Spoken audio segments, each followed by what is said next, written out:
Hello and welcome to another edition of 10 Count. I'm your host, Michael Montero, joined by Doug Fischer, editor of Ring TV, and Michael Rosenthal, editor of Ring Magazine.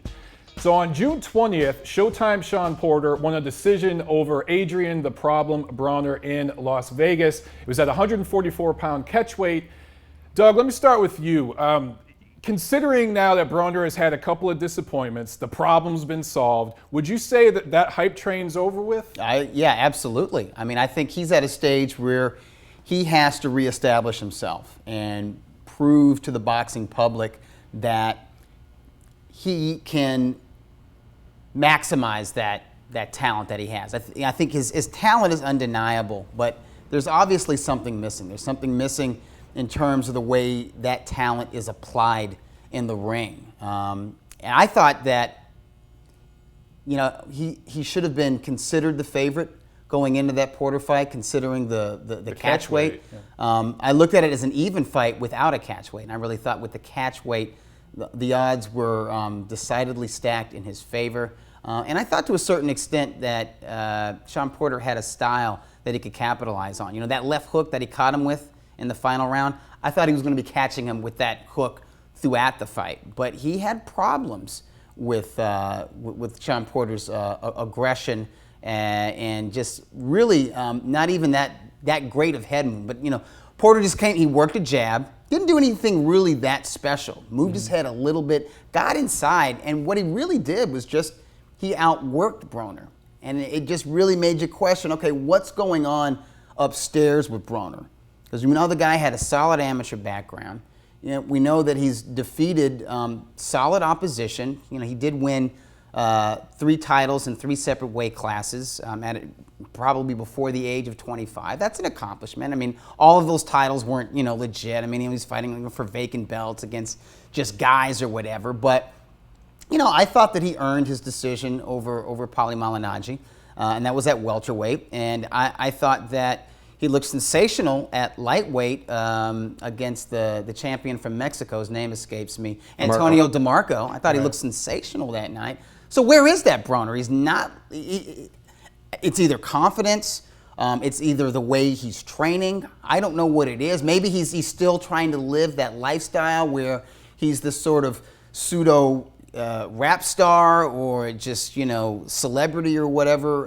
But something is missing to where he is not letting his hands go enough in the ring, and he's not fighting smart enough in the ring to really kind of live up to the hype that he had and just live up to his own talent. Because I know that the guy has God-given ability, and he just didn't show it that night. So he's got to prove it again. He's got to somehow come back and show us that he was something special to begin with.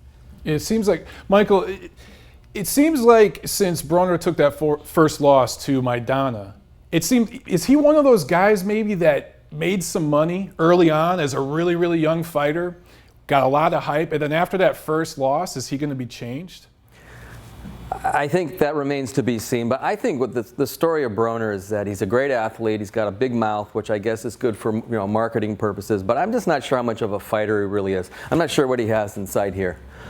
He showed some guts against Maidana to hang in there and took a lot of punishment. Took a lot of punishment, but I just don't think it's in here. And I don't know what the hell he was doing against Porter. I don't know how he expected to win that fight. He just wasn't throwing punches. He just wasn't doing anything. If I recall, his corner is like asking him in so many words, "What the hell are you doing?" Right. You know, he's doing nothing. So I don't know what's going on. Maybe he's afraid of success. I mean, I just don't know. I don't want to play the amateur psychologist, but maybe there's something to that. Michael, you liked Porter in that matchup, and you picked Porter to win. Kudos on that. But what was it? Why did you go with Porter? Porter had a similar style to Maidana. I thought he was going to be aggressive. I thought he was going to be all over Broner, and I thought Broner maybe would get flashbacks. I just thought maybe he couldn't handle it with Maidana. I just didn't think he could handle it against Porter. I thought Porter was hungrier. I think Porter's a real pro. More mature. He's more mature. He's a real athlete. He stays in shape between fights. What's interesting is how Kell Brook was able to handle that style of Porter. And I thought maybe Broner could catch him coming in, use some of that craft, those skills. It was gone until the 12th round. I was like, where the hell was that the whole fight? Once again, Kell Brook is a mature athlete.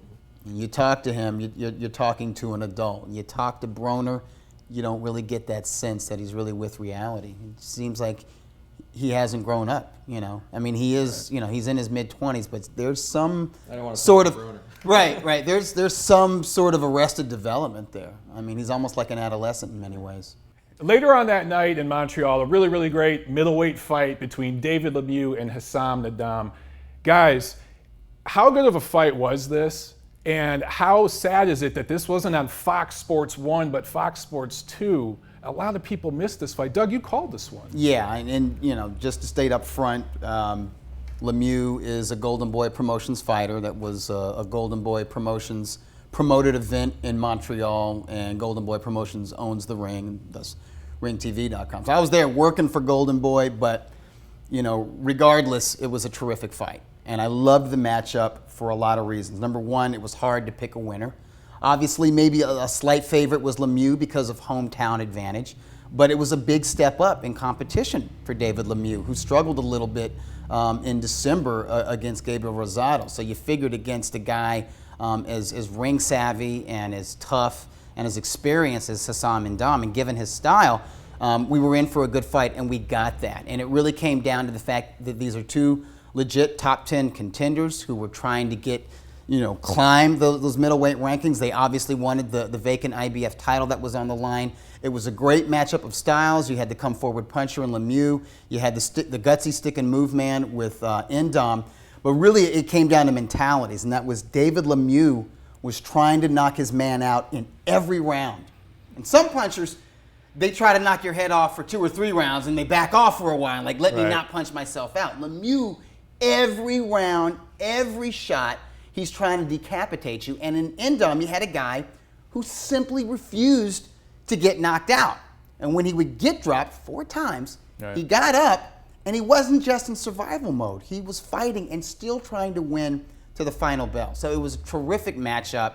The crowd, it wasn't a huge crowd at the Bell Center. It was maybe about 5,000. They made the noise of 15,000 fans. And that's what we really need in boxing. And the great thing about this is you have a guy who won who goes on to be in bigger matches. People are talking about LeMieux versus Cotto or Canelo or Triple G. And those, of course, are wonderful matchups on paper. Well, let me ring the bell right now. I would love to see LeMieux, after he handles his mandatory, get in there with Triple G. There you have it, folks. For Doug Fischer, Michael Rosenthal, I'm Michael Montero. We'll see you next time on 10 Count.